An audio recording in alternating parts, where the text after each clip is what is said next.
同学们，大家好，这里是国栋课堂超级无敌 AI 基础课之钢笔工具操纵杆的使用。接下来我们画另外两种新的画法，还是画一个正方形，旋转45度，并且把顶部锚点删掉。接下来在描边里边给它调粗，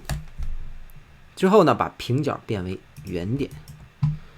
用小白工具选中顶部的两个锚点，我们这个时候看左上角会出现两个功能，第一个功能将锚点变为尖角，第二个功能将锚点变为平滑。那么我们尝试点击第二个功能，它就由之前的默认状态变成了每一个锚点带有钢笔背字杆或者是操纵杆的状态，也就是说现在我们可以自由的调节弧度了。我们用之前所讲到的方法，用小白工具选择这条边，是边啊，不是两个锚点，是边。然后我们再按住 Shift 移动两个单位，再用小白工具选中左边的边，用 Shift 移动两个单位，这样我们可以让它非常标准的进行弧度的调节。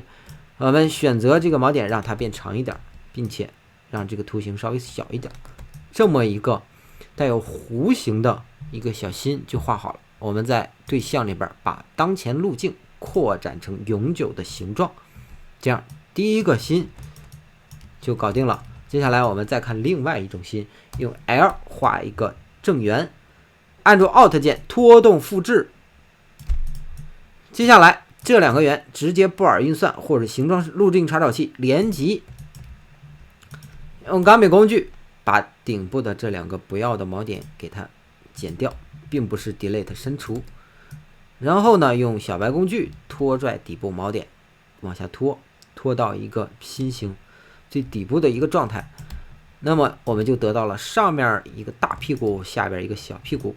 好，接下来我们这个小屁股不想让它用，也就是根据刚才的方法把这个弧形变成尖角，对吧？把平滑变成尖角。好，我们看一下点击左边这个功能，我们发现没法点击。这个时候心里边不要慌，心里边默念我能行。那我们用第二种方法，用钢笔工具 P 按住 Alt 键之后再点击，你会看到 Alt 键直接变成了一个大于号的功能，也就是一个角的功能，也就意味着接下来我点击它会变成一个跟我图形一样的一个尖角啊，一定是先按 Alt 键再点，不要直接点啊，直接点还是剪掉，先按 Alt 键点击。之后呢，我们根据刚才那个图形一样的方法，用小白工具选中这条路径往下移3个单位，选中左边这条路径移3个单位。 OK， 这样另外一个心也画好了。根据这几种新的画法，包括我们讲到的钢笔工具的功能，屏幕前面的你学会了吗？好，这节课我们就讲到这儿，同学们，我们下节课再见，拜拜。